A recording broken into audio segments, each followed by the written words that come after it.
is INCRadio DCEM 954, the voice of truth, the official radio station of the Church of Christ or Iglesianicristo.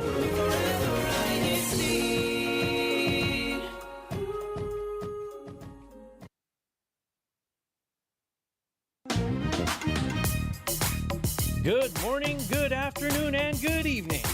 Welcome to New Jersey Satellite Studio, where we show you the flavor of life here in the District of New Jersey.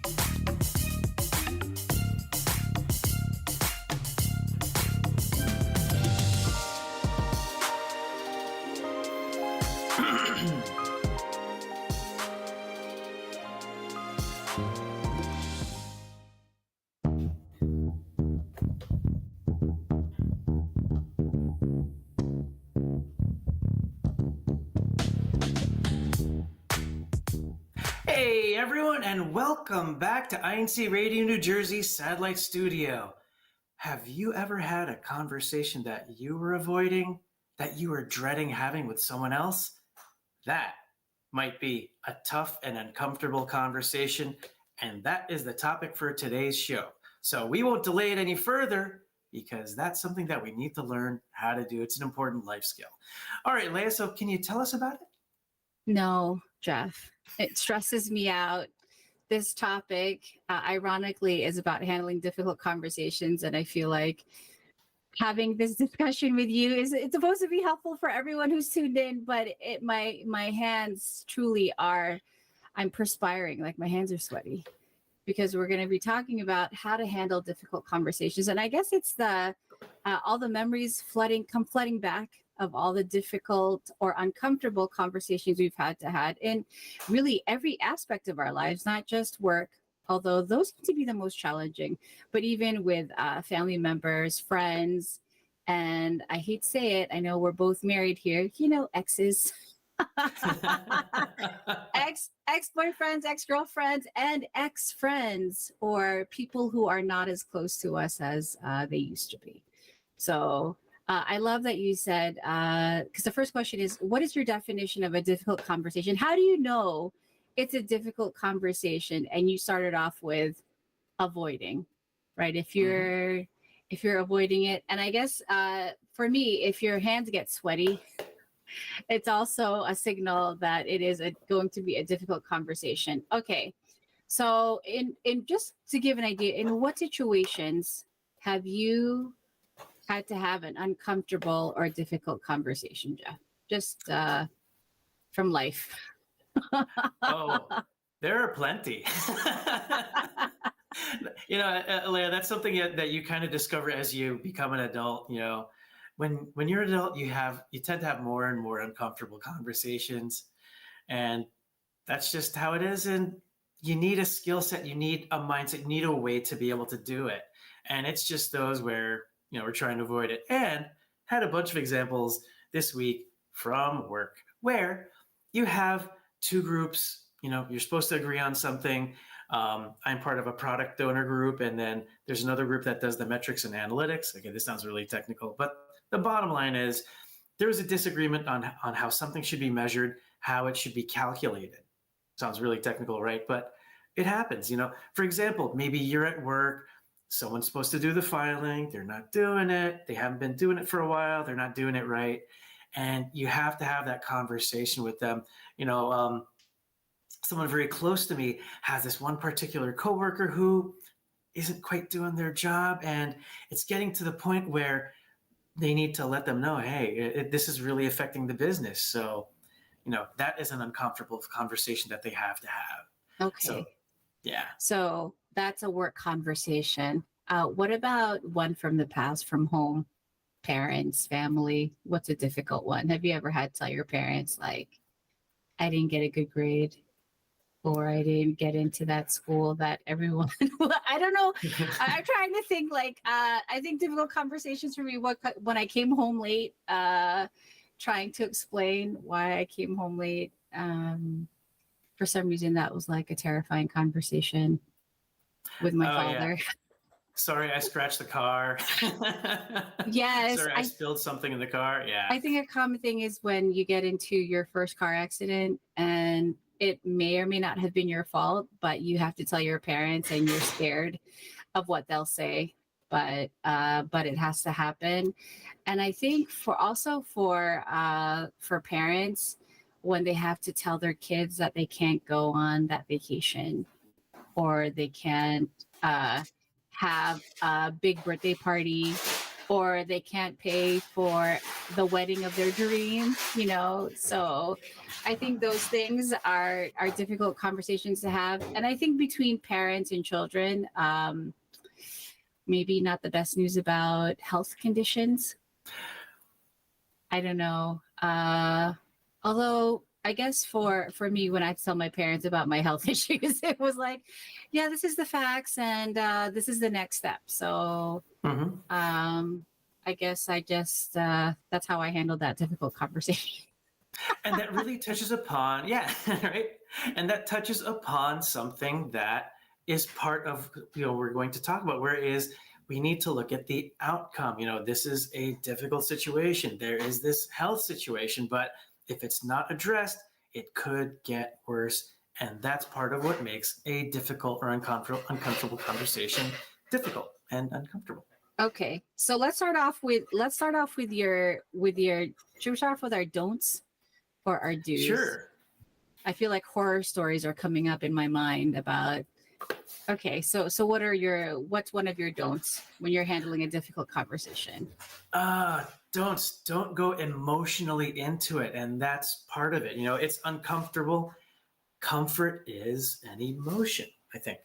You're right. I think it is, but you're comfortable with, it's not like, hey, I'm happy, let's go into this uncomfortable conversation, like that. And one of the things that I did find through researching the topic is don't just barge right into it. Yes, don't prolong it. Avoidance probably is why it's uncomfortable, but don't prolong the avoidance, because there's a quote. As a matter of fact, I think I'll let you say the quote. But wait, what is the quote? Is that the one from you, or is it from Maricel? You know what? Great minds think alike. So I think it is probably from me and Marissa. Okay, so I'm just going to say, when we avoid hard conversations, we're not keeping the peace. We're just keeping the tension. So the goal for handling hard or difficult conversations well is to preserve the relationship. Yeah. Although I think when you're in the middle of a breakup, it's hard to know how to preserve that relationship, in a different sphere. So, okay. So you're right. I think the best way to prepare for a hard or difficult conversation is to be proactive and not reactive. Mm-hmm. Yeah. So I don't know. As much as possible, try to separate the emotion. That's why don't have it right away, right when you're hot and heated. And that's the same thing too. Don't have conversations in anger. Don't have conversations with heightened emotion. Although maybe if you're happy, it might be a cool thing. But that's why delay it if possible. At least maybe count to 5. That was one of the advice that I've found through research. Is 5 seconds enough, Jeff? Yeah, sometimes 10, and depending on your blood pressure, might be 30. But I think informing the other person who might be waiting for a response, you should notify them that you need a few minutes. Yes. You need a few minutes to compose yourself, or just to, get a handle on your thoughts. Mm-hmm. Yes, or maybe and one of the people schedule. Right, exactly. Yeah. One of the people that I've checked in with said, set expectations and ask, can we have this? I need to have a difficult conversation with you. Tell them that, so that it sets expectations. And then also say, can I have that conversation with you now? Is now a good time? And they might tell you, now is not a good time. Or you can see that, they're also in a heightened state. So they say, okay, give me a couple of minutes, or I have something going on right now. We can have it tomorrow. So set expectations and ask for permission. Okay. So my question to you then is this conversation, this dialogue that you just mentioned, is that on a text message? Is that on a chat? Or is that a phone call? I probably say not a video call because you're very upset. So probably a video call might just exacerbate the situation. So, but if you're at work, it's usually a face-to-face conversation, right? Or maybe if your coworker, your manager might send you an email or a message, at work. Probably not an email. So, Right. what do you think is the best way? Do you think setting up the appointment should be a text message? Should it be a phone call? What should it be? It's whatever works in that time, and you're absolutely right.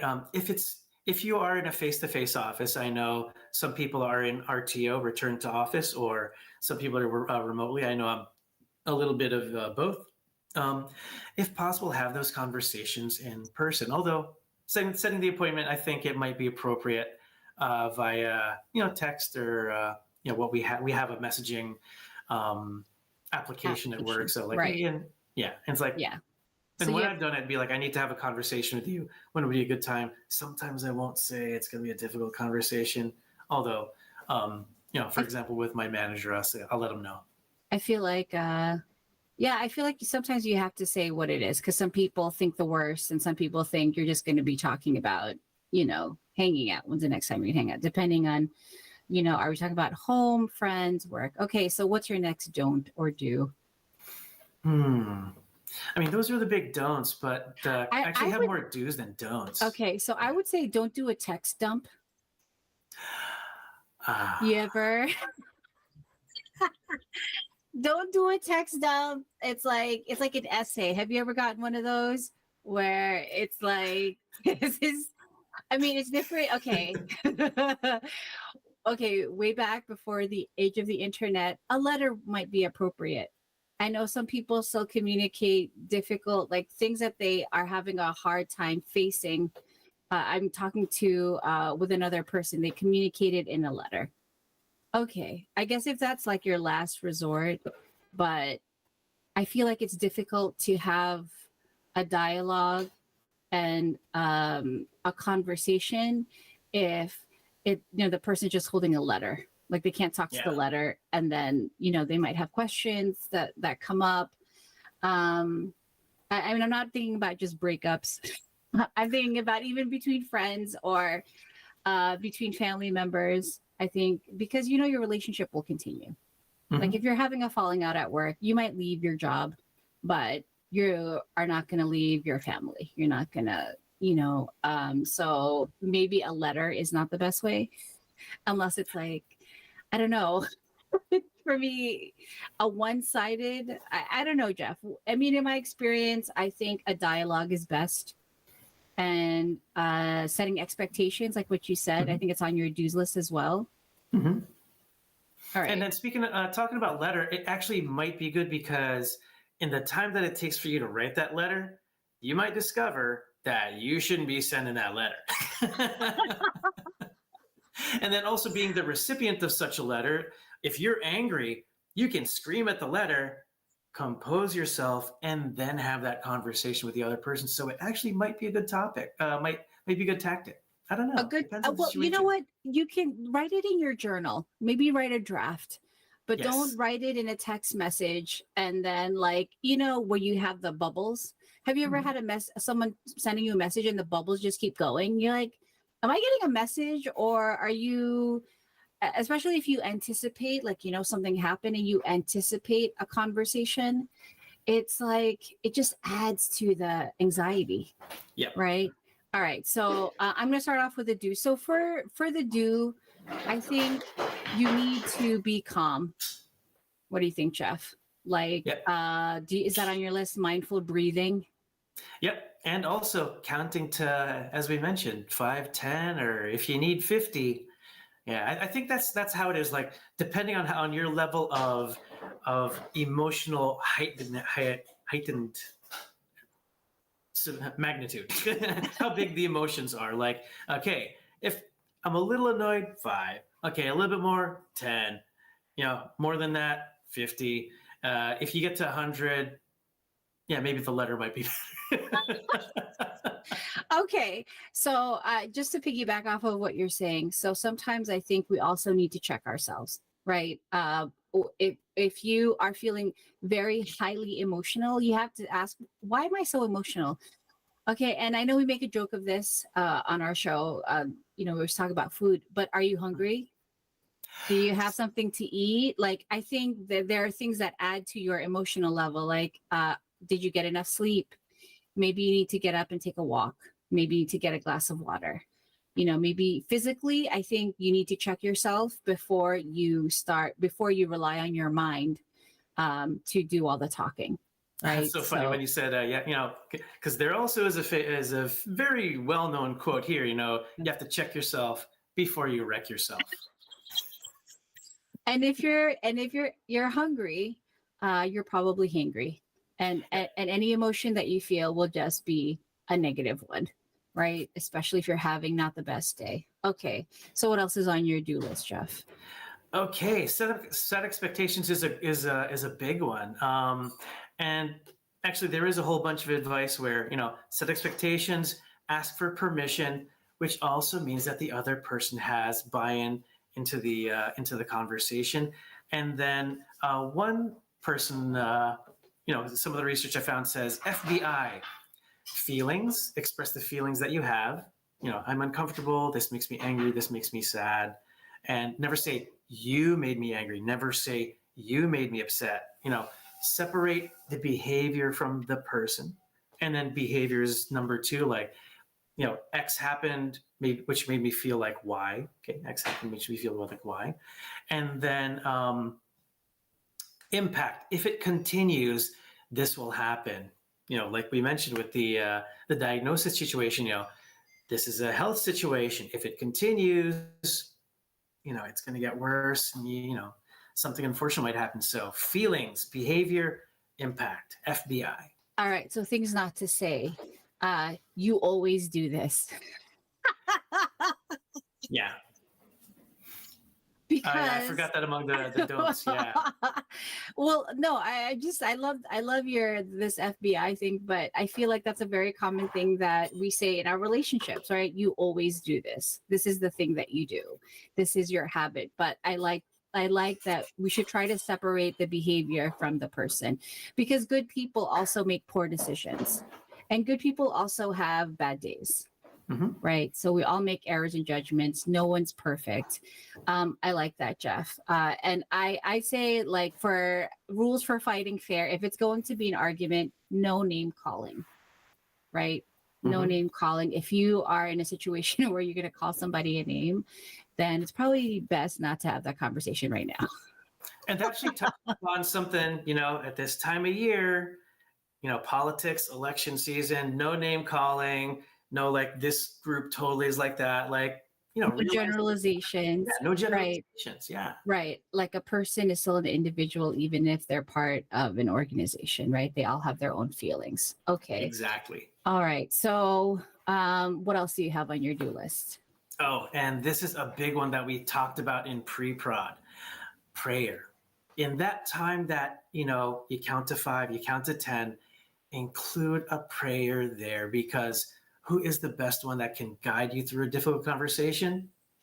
It's God, and you want God to be there, not just with you, but in between the two of you, because, one of the things that, in terms of having difficult conversations, you're having the difficult conversation because you want to preserve that relationship with that person, whether it's, coworker relationship, family relationship.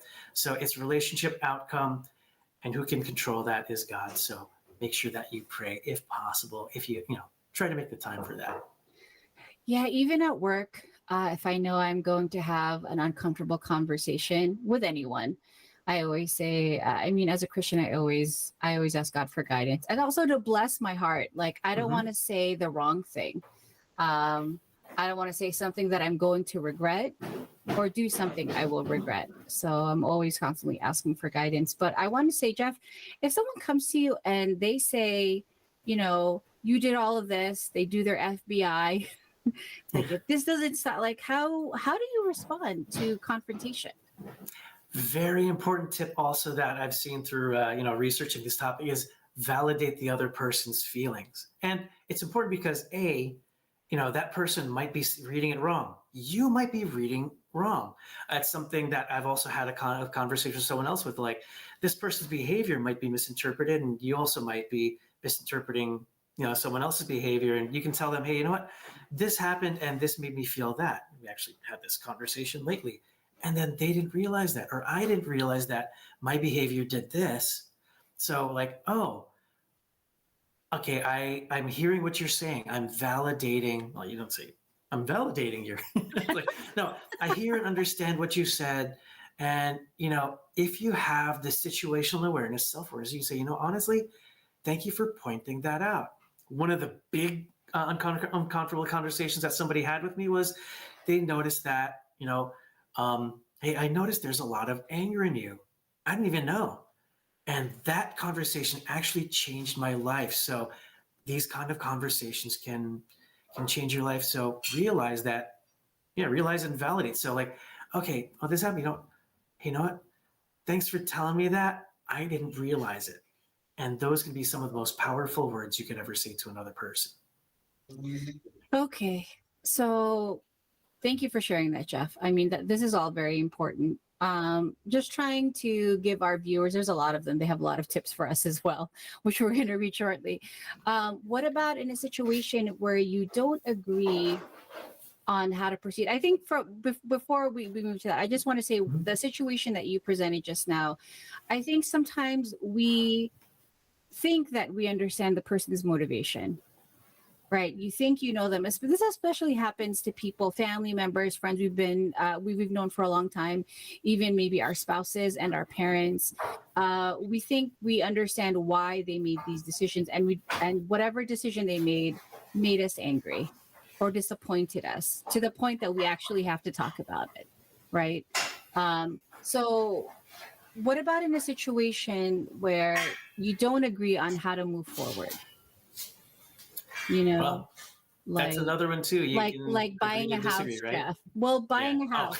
I mean, it's a big decision. Usually difficult conversations come because there is a big thing that's happening. This is not because you, I don't know, you didn't wash the dishes one time. Okay, if you never wash the dishes, you might have a conversation about how you're not a good flatmate or a good roommate or something like that.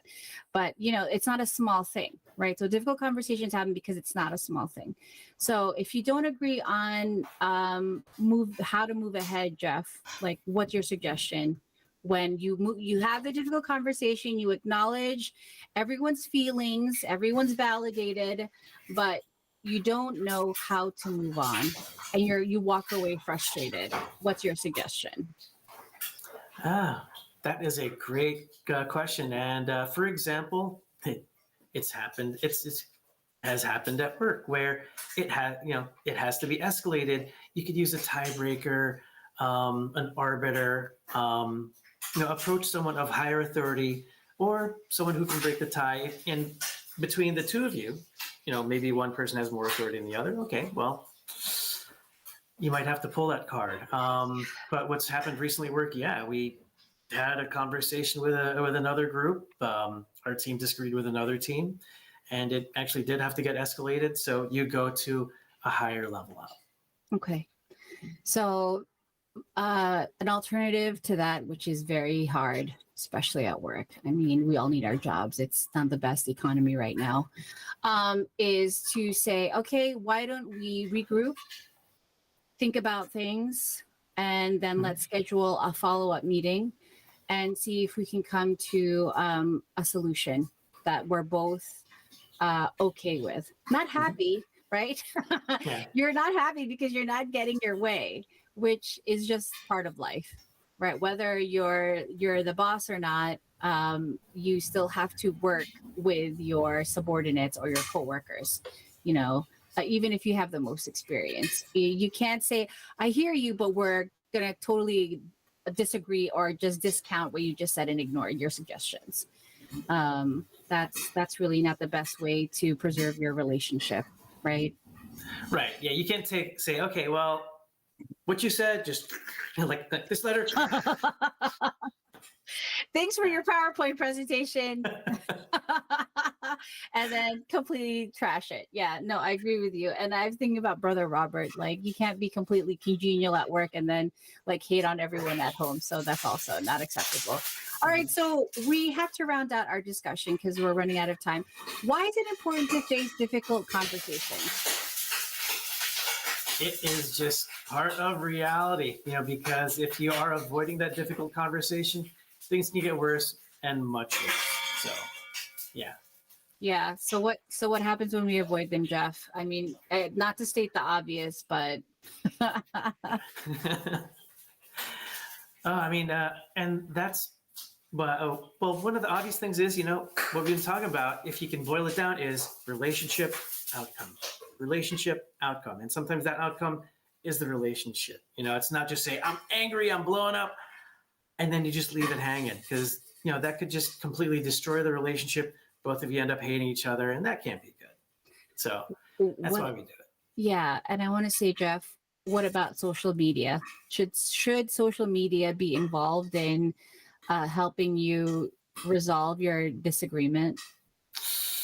No, because that conversation should be between you and the other person. And a lot of the times, most of the time, almost all the time, nobody else.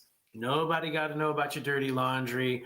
And, that's part of it. We, as much as possible, we want everyone to come out looking clean. So, yeah, avoid social media. And I've learned my lesson with that too. I'm not totally clean. I haven't been, in the past, I haven't been totally clean on that. That's also why post less, maybe post more in your head. It's like writing that angry email and not sending it. I do want to say, I do want to add that, you should keep things private for yourself. And also, everything lives forever on the internet. Even if you take down that post, someone might have screenshotted it. Someone might have saved it.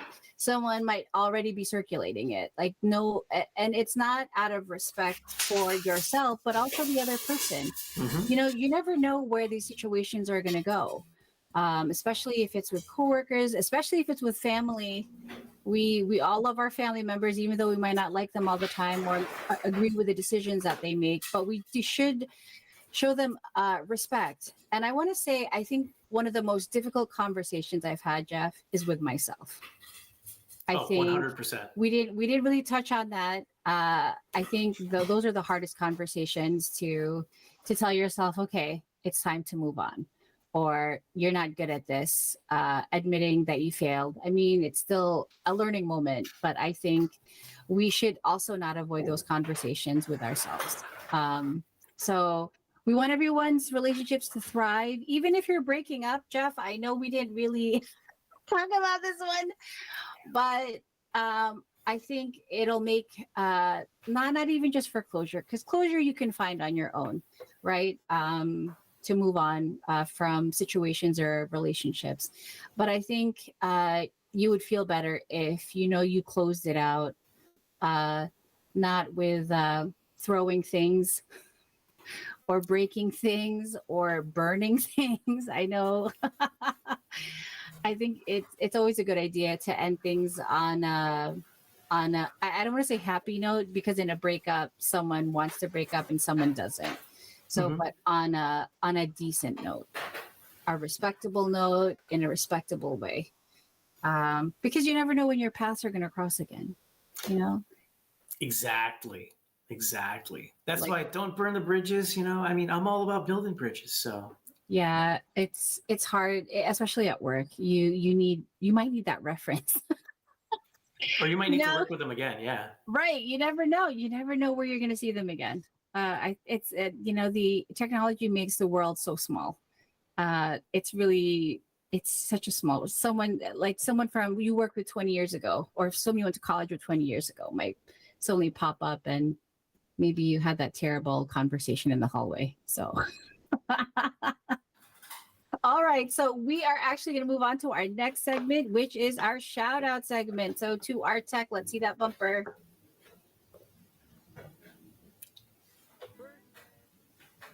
Okay, maybe he's not. No. Happy birthday!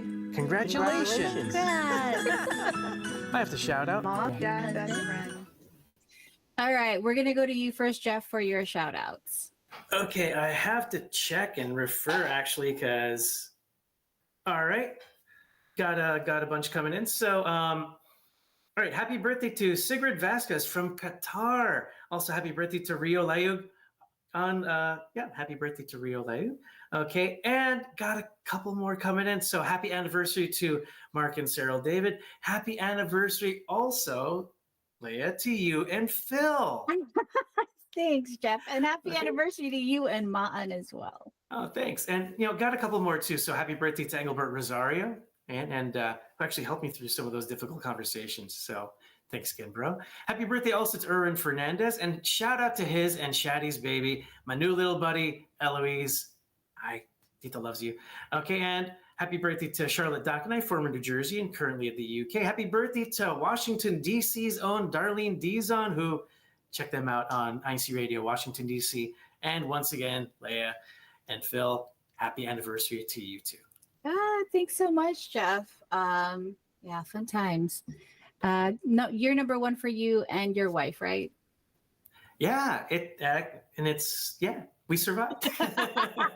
Of course you survived. All right, so we want to say hello to those tuned in on our live stream. We want to say hello to Brother Ramil Rojas, he's the resident minister there in Elizabeth, and also to Brother Jerome Alaga, who's also in Elizabeth.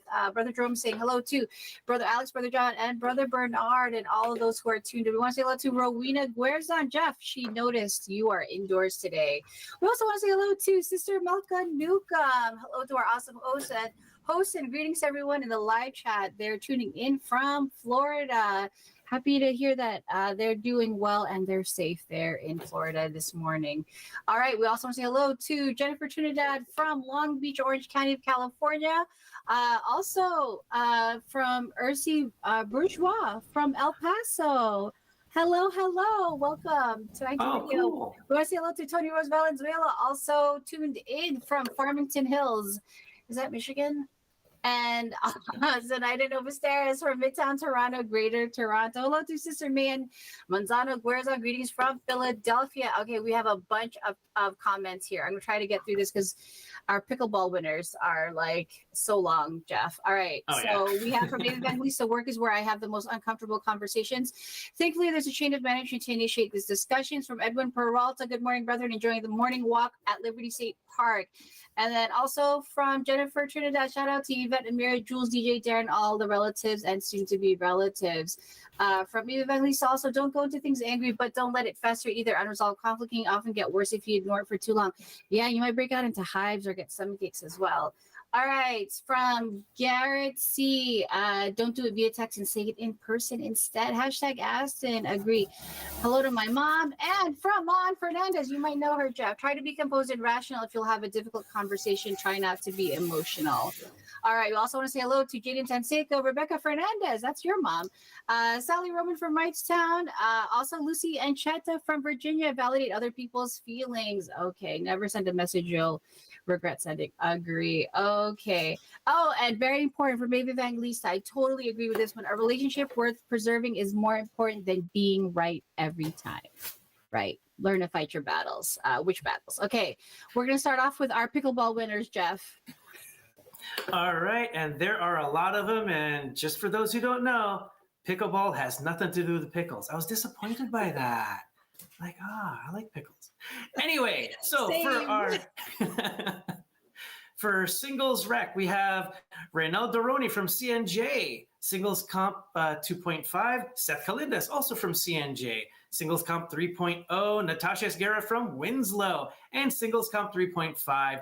Zach Holman from Wrightstown. Congratulations to our singles winners. All right. For women's double rec, we have Irene Nuestro and Ria San Diego. Okay, Irene is from Winslow and Ria San Diego is from Bayonne. And then women's comp 2.5. Elijah Marie Reyes from Elizabeth and Patricia Takero from CNJ. All right, for women's comp 3.0, Ashley Malabanan from Wrightstown and Katrina Morana from Winslow. For men's double rec, Eric Bouton and Renel Gorillo from Philadelphia. Congratulations to the doubles. All right, for men's comp 3.0, we have the brothers Seth Kalindas and Junior Kalindas from CNJ. And then for the men's comp 3.5, we have Michael Guevara from NNJ and Norman Castro from Elizabeth. And for mixed doubles rec, Hans Galano and Kate Manabat from Elizabeth. Congratulations. And mixed doubles comp 3.0, Roman Castro and Joses Castro. Yeah, dynamic duo. Love those two. All right. And for our mixed comp 3.5, we have Ed Westro and Katrina Maranan from Winslow. Congratulations to all our pickleball winners. All right. We're ready for our next segment, Jeff. And our next segment is the activity update. So, Kuya Tech, if we could get that activity bumper. Activity updates. That's so funny. That sounds kind of like what a pickleball looks like. That's exactly what it sounds like. Right. Okay. All right. So ongoing today is the nature walk at Hemlock Falls Loop. So if you like nature, go check that out. I wish it was over there. Okay. And today ongoing also is a picnic at Liberty State Park. So maybe we'll try to go over there. You know, I know my wife likes it. So happening on Friday, October 18 is screening of the film Guerrero Tres by each local congregation. And if you haven't seen them, definitely try to watch Guerrero and Guerrero Dos. Those were great. And Sunday, October 20 is the musical evangelical mission at Elizabeth High School, number 26. And that will be amazing. You know, a lot of our brothers and sisters have been practicing so much and they sound great. So it'll be awesome. And as usual, please check with your local congregation for details on local events and Bible studies and evangelical missions and all the great activities happening near you. All right, next we have our CFO in action.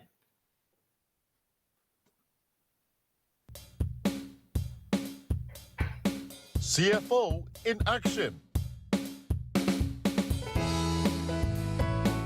The district multimedia team in the District of New Jersey embarked on a creative excursion to Holland Ridge Farm for a captivating photo walk.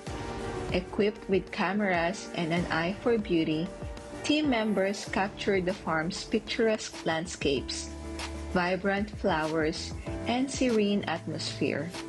As they explored the grounds, they seized opportunities to freeze moments of natural wonder, fostering teamwork and creative expression. The photo walk not only honed their photography skills, but also provided a unique chance for fellowship and appreciation of God's breathtaking handiwork. The stunning images captured will be utilized to enhance the church's visual storytelling, inspiring and uplifting the district. The married couples of the District of New Jersey convened for their monthly bookload gathering, delving into the vital topic, taking care of the flock in the digital era. The meeting highlighted the church administration's proactive efforts to shepherd the brethren in today's digital landscape. Through innovative online platforms, social media groups, and digital outreach programs, the church effectively bridges geographical gaps, fosters connectivity, and provides spiritual guidance. The meeting discussed how church leaders utilize technology to facilitate Bible studies, counseling, and community building, ensuring no member feels isolated or disconnected. Additionally, they explored ways to safeguard against digital pitfalls, promoting healthy online habits and cybersecurity awareness. By embracing technology while upholding biblical values, the church administration demonstrates its commitment to caring for the flock, empowering couples to do likewise in their own relationships and communities. Led by District Minister Brother Alex M. Reyes, the brethren in the District of New Jersey continue to remain zealous in their duties and obligations to God. And this was our CFO in action the last week. From the District of New Jersey, this is Sister Marisol Dagadot. More on CFO in action next week. See ya! And see you at the events happening now and this week and in the future. Hope to see you in CFO in action. All right, Leah, what's going on next? Oh, we actually have to go, Jeff. I want to talk more about how to handle difficult conversations, finding solutions together. But I hope everyone who's tuned in today, even our replay viewers, has benefited in some way, or at least has healed some of their trauma. that they feel validated about their previous difficult conversations on how they handle those situations. So we want to say hello and thank you to everyone who tuned in, especially to our church administration. We want to say thank you especially to our beloved executive minister, Brother Eduardo Manalo, and our SEBC president and CFO coordinator, Brother Angelo Manalo. Before we say goodbye, we again thank our viewers and listeners near and far for taking the time to watch the show. We hope today's topic has given all of us ideas and the skills on how to face and handle difficult conversations, as well as being a support and resource to our friends and family who may be facing those difficult conversations. And you know what? It's Saturday today. So we hope that this is the most difficult conversation you're having today and the rest of it goes smooth. So see you on the next episode of INCRadio, New Jersey. Bye, everybody.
This is INCRadio, DCEM 954, the voice of truth, the official radio station of the Church of Christ or Iglesia ni Cristo.